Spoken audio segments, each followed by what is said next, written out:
السلام علیکم، میرا نام اسد ملک ہے اور میں گجرات کا رہنے والا ہوں۔ میں آپ کے ساتھ اپنی دادی کی خوفناک کہانیاں شیئر کروں گا، ہم لوگوں کی پرانی حویلی، جس کی کہانیاں آج میں آپ لوگوں کو بتاؤں گا۔ ہماری حویلی انتہائی خوفناک اور پرسرار ہے اور ہم اسی حویلی میں رہتے ہیں۔ 200 سال پرانی حویلی جس کا تعلق ایک مہاراجہ سے تھا۔ میرے پردادا کے بھی پردادا کو یہ حویلی انہوں نے تحفے میں دی اور اس کے بعد وہ وہاں پر یعنی ہماری حویلی میں مقیم ہو گئے۔ حویلی بہت بڑی ہے، تقریباً 2.5 سے 3 کنال پر۔ حویلی کے کچھ ایسے حصے بھی ہیں جو ابھی تک آباد نہیں ہوئے اور وہ ابھی بھی بند ہیں، ہم کبھی بھی ادھر نہیں گئے۔ حویلی کا ایک حصہ ہم نے آباد کیا ہوا ہے، باقی ساری حویلی پرسرار اور خوفناک ہے۔ آج اسی سے ریلیٹڈ کچھ سٹوریز آپ کو بتاؤں گا۔ میری دادی ہمیں کہانیاں سنایا کرتی تھی کہ ہم لوگوں کی جو حویلی ہے اس میں چڑیلیں رہتی ہیں۔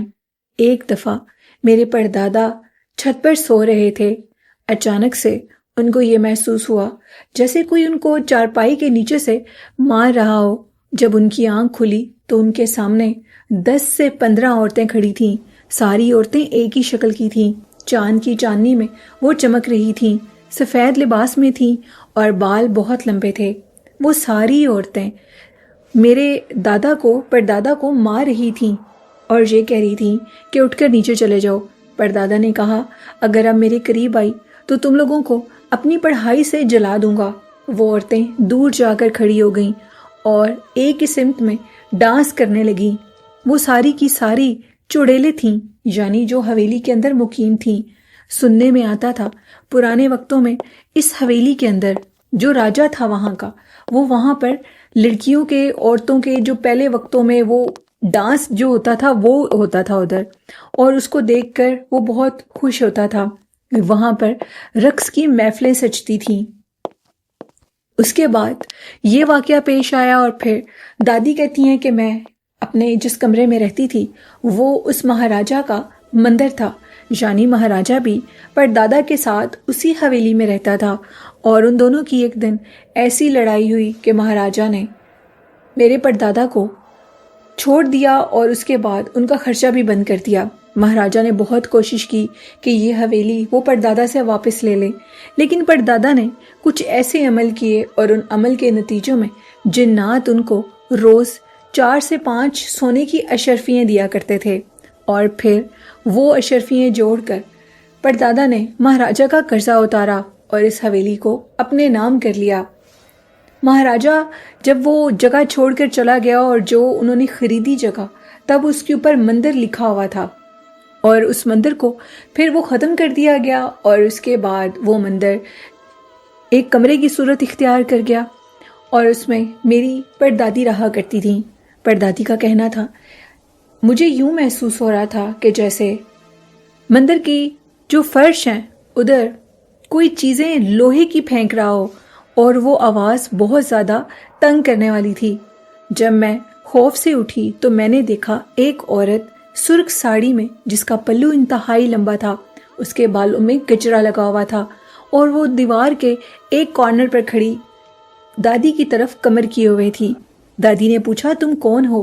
وہ عورت خاموش، اور پھر پوچھا تو وہ ہلکی سی اس نے اپنی چٹیا کو بل دیا اور پردادی کی طرف جب اپنا منہ کیا تو وہ پرانے دور کی ایک عورت تھی۔ منہ انتہائی چھوٹا اور ناک بہت لمبا تھا۔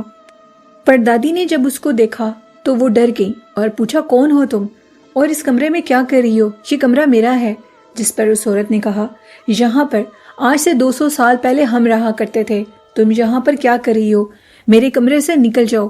پردادی خوف کے مارے باہر گرتی پڑتی آئیں اور سارے گھر والوں کو جگانے لگی اور کہا، میرے کمرے میں ایک خوفناک شکل کی عورت ہے جو مجھے اس کمرے میں رہنے نہیں دے رہی۔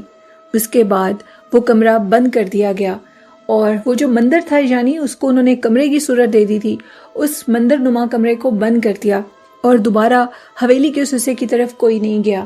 پردادی کے ساتھ پھر اور بھی واقعات پیش آئے۔ پردادی کسی کی شادی پر گئی ہوئی تھی۔ پہلے وقتوں میں لیٹ نائٹ تک لوگ آپس میں بیٹھ کر باتیں کیا کرتے تھے۔ شادی کا فنکشن ختم ہو گیا تھا، پردادی کے پاس واپسی پر کچھ کھانا تھا جس کو وہ اپنے گھر والوں کے لیے لے کر آ رہی تھیں۔ جیسے ہی وہ کھانا لے کر آئیں اور وہ راستے میں ایک پرانے پیڑ کے پاس سے گزر رہی تھیں، اچانک سے انہیں پیچھے سے آواز آئی، بی اماں رکو۔ جب پردادی نے پیچھے سے پلٹ کے دیکھا تو 2 بچے تھے جن کی عمر 10 سے 12 سال کے درمیان تھی، اور وہ پردادی سے کھانا مانگ رہے تھے۔ وہ یہ کہہ رہے تھے کہ یہ کھانا ہمیں دے دو، ہمیں بھوک لگی ہے۔ پردادی نے کہا، بھاگ جاؤ ورنہ تم لوگوں کو ماروں گی۔ پردادی جان چکی تھیں کہ یہ جنات ہیں اور یہ مجھے نقصان دے سکتے ہیں۔ بڑی تیزی سے پردادی ادھر سے گزرتی ہوئی جب گھر تک پہنچی تو میری دادی کا بتانا ہے کہ وہ گھر آئیں اور جو کھانا تھا وہ بالکل ان کے دروازے کے آگے آ کر گر گیا نیچے، یعنی جنات کی نظر لگی۔ اور جب وہ کھانا نیچے گرا تو سب سے بڑی حیرانگی کی اور پرسرار بات یہ تھی کہ ان برتنوں میں کھانا نہیں تھا، کھانا کسی نے پہلے ہی کھا لیا تھا۔ اب وہ یہ صرف دکھا رہے تھے کہ اس میں کھانا موجود نہیں ہے، تم نے ہمیں نہیں دیا اور ہم نے وہ کھانا کھا لیا ہے۔ پردادی کہتی ہیں وہ شادی کا فنکشن کئی دن رہا، وہ بہت مضبوط اعصاب کی مالک تھیں، اور اس کے بعد جب وہ دوسرے دن کھانا لے کر واپس آ رہی تھیں تو انہوں نے آیت الکرسی پڑھ لی، آیت الکرسی کا حصار کیا، اور پھر اسی راستے سے گزر رہی تھیں جو کہ حویلی سے تھوڑے فاصلے پر تھا۔ وہ بچے پھر نمودار ہوئے اور کہا، پردادی آج تم نے اس کے اوپر حصار کر دیا، آئندہ حصار مت کرنا، ہم نے بھی کھانا کھانا ہوتا ہے۔ پردادی نے کہا، اگر تم نے کھانا کھانا ہی تھا تو تم مجھ سے تھوڑا مانگ سکتے تھے، لیکن تم نے تو سارا کھانا ہی ختم کر دیا، اس لیے اب تمہیں کھانے کا کوئی حصہ نہیں ملے گا۔ جس پر وہ بچے ہنسنے لگے اور پردادی کے پیچھے پیچھے آنے لگے، لیکن وہ مضبوط اعصاب کی عورت تھیں اور اپنے گھر تک آئیں، اور اس دن جب انہوں نے کھانا کھولا تو کھانا غائب نہیں تھا، لیکن میرے پردادا نے کہا کہ یہ کھانا ہم نہیں کھائیں گے کیونکہ اس کے اوپر جنات کی نظر پڑ چکی ہے، تم نے غلطی کی، یا تو تمہیں اس راستے سے گزرنا نہیں تھا، اور اگر تمہیں گزرنا تھا تو پھر ان کے لیے ان کے حصے کا کھانا لے کر آنا تھا۔ اب یہ کھانا اسی برگد کے پیڑ کے پاس، پرانا پیڑ تھا، کہتے ہیں برگد کا تھا یا جو بھی، اس کو ادھر جا کر رکھ دو، ہم اس کھانے کو نہیں کھائیں گے۔ پردادی نے کافی ضد کی اور کہا، میں کھانا نہیں دوں گی، یہ میٹھی کھیر تو میں خود ہی کھاؤں گی، باقی کھانا تم لے جاؤ۔ باقی کھانا پردادا نے ادھر جا کر رکھ دیا، اور کھیر انہوں نے خود کھانے کی جب کوشش کی تو وہ کھیر کھاتے ہی بیمار ہو گئی، انہیں اتنی وامٹنگز آئیں، وہ موت کے منہ سے بچ کر باہر نکلی اور وہ بہت بیمار رہیں۔ پردادا نے کہا، میں نے تمہیں منع کیا تھا کہ یہ کھانا مت کھاؤ، اس کھانے کے اوپر جنات کی بری نظر لگ گئی ہے، اب یہ ہمارے کھانے کے لائق نہیں ہے، لیکن تم نہیں مانی۔ اس کے بعد وہ کہتے ہیں کہ حویلی کی جو پرانی چھتیں تھیں ان کے اوپر بھی جنات تھے۔ رات کے ٹائم یوں محسوس ہوتا تھا کہ جیسے آدھی رات کے ٹائم کوئی لوہے کی بڑی بڑی بالز ان چھتوں کے اوپر پھینک رہا ہو۔ آوازیں اس طرح تھیں کہ جیسے کبھی لگتا تھا کوئی ڈھیر سارے بالز ہیں لیکن وہ لوہے کے ہیں، اور ان کی جب آواز آتی تھی فرش کے اوپر وہ انتہائی بھاری تھی، ایسے لگتا تھا کہ جیسے چھت گر جائے گا۔ اور پھر اس کے بعد پردادی کہتی ہیں کہ وقت کے ساتھ ساتھ پردادا کا انتقال ہو گیا، پھر پردادی کا انتقال ہو گیا، وقت بدلتا گیا، ایک اور پیڑھی آئی، پھر ایک پیڑھی آئی، اور اس کے بعد میری دادی اماں آئیں، اور دادی اماں کو ان تمام حالات و واقعات کا پتہ تھا۔ میرے بابا جو کہ حویلی کے اندر رہتے تھے شادی سے پہلے، ان کا کہنا تھا کہ حویلی میں بہت آسیب ہے۔ وہ مندر جو کہ پردادی جس کمرے میں رہتی تھیں، اس مندر کے باہر، اس کمرے کے باہر ایک بڑا سا لوہے کا تالا لگا ہوا تھا، اور اس تالے کے اوپر کچھ لکھا ہوا تھا، یعنی حصار کیا ہوا تھا، اس کو بند کیا ہوا تھا۔ اگر اس کو بند نہ کرتے تو وہ عورت باہر نکل آتی تھی، اور وہ جو 12 عورتیں اوپر دیکھی گئی تھیں ان کو بھی حویلی کے ایک حصے میں قید کر دیا گیا ہے۔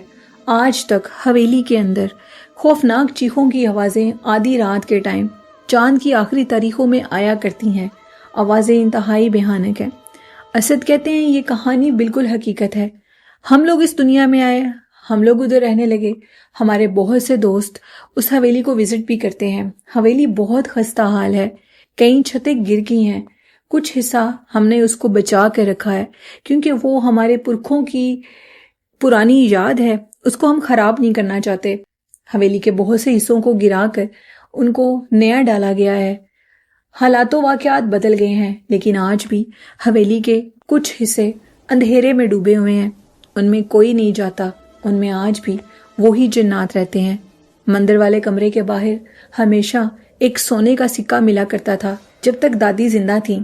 اب وہ کہتے ہیں کہ دادی کا بھی انتقال ہو گیا ہے اور دادی کو وہ سکہ ملا کرتا تھا۔ کسی بڑے بزرگ نے خاندان کے دادی سے یہ کہا تھا، غلطی مت کرنا اس سکے کو اٹھانے کی، اگر تم یہ غلطی کر گئی تو پھر تم ان کی غلام ہو جاؤ گی۔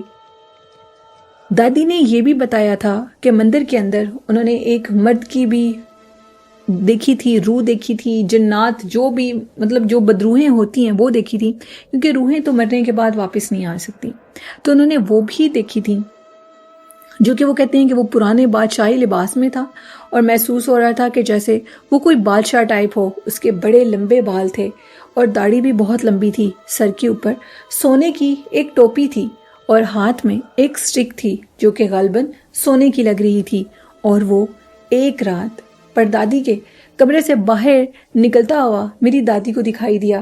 دادی اکثر حویلی کے اندرون حصوں کا جائزہ لیا کرتی تھی اور تب انہوں نے رات کے ٹائم اس مخلوق کو دیکھا اور وہ ایک جھلک نظر آیا اور وہ مندر کے سامنے ہی غائب ہو گیا۔ وہ عورت بھی اسی مندر میں رہتی ہے۔ ان 12 عورتوں کو جو کہ چڑیلے ہیں اسی مندر کے اندر قید کیا گیا ہے، کیونکہ وہ بھی بہت تنگ کرتی تھیں۔ وہ چھت پر کسی کو آنے نہیں دیتی تھیں اور جو چھت پہ جاتا تھا آخر کار وہ اپنا بستر اٹھا کر نیچے کی طرف بھاگتا تھا۔ وہ مارنے لگتی تھیں۔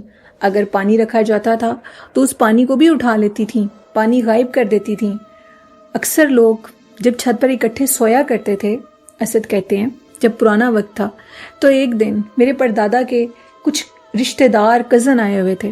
وہ لوگ سب چھت پر بیٹھ کے باتیں کر رہے تھے کہ اچانک سے ان کے ایک کزن کی حالت خراب ہو گئی۔ وہ بالکل خاموش ہو گیا، اس کی آنکھوں سے موٹے موٹے آنسو گر رہے تھے اور وہ صرف ایک سمت دیکھ رہا تھا اور وہ سمت سیڑھیوں کی طرف تھی۔ سب نے پوچھا ادھر کیا ہے، لیکن وہ کوئی جواب نہیں دے رہا تھا اور بہت زیادہ اصرار کرنے پہ پتہ لگا کہ اس کو ایک عورت دکھائی دے رہی ہے جو کہ سفید لباس میں ہے اور چلتی چلتی اس کے پاس آئی اور غائب ہو گئی۔ اس کی آنکھیں سرخ انگارے کی طرح تھی۔ اس کے بعد چھت پوزیسڈ ہو چکے تھے اور چھتوں پر کوئی نہیں جاتا تھا۔ ہماری بڑی پیڑھیاں جو بھی چلتی آ رہی تھیں ان کا کہنا تھا کہ چھت پر جانے کی غلطی نہیں کرنی۔ میرے کئی دوست آ کر چھت کو صرف وزٹ کرتے ہیں اور ان کے سر بھاری ہو جاتے ہیں، وہ بیمار ہو جاتے ہیں۔ یہ کہانی تھی اسد ملک کی جو کہ انہوں نے گجرات سے شیئر کی۔ بہت شکریہ اسد اپنی سٹوری شیئر کرنے کے لیے۔ تو یہ تھی آج کی کچھ خوفناک سٹوریز اور جو میں نے آپ کے ساتھ شیئر کی۔ چینل کو سبسکرائب بھی کریں، چینل کو سپورٹ بھی کریں۔ اسی کہانی کے اسی چینل پر اگر آپ اس کو سبسکرائب کریں گے چینل کو، تو ساتھ میرے دوسرے چینل کا بھی لنک ہے جو کہ اسکیری اردو ٹیلز ہے، اس کو بھی سبسکرائب کریں اور خوفناک کہانیوں سے جڑے رہیں۔ سردیوں کی راتوں میں ایسی اور بھی بہت سی خوفناک کہانیاں آپ کے ساتھ شیئر کروں گی۔ تو اسی کے ساتھ نیلم کو اجازت دیجیے، اپنا خیال رکھیے گا۔ اللہ حافظ، اللہ نگہبان۔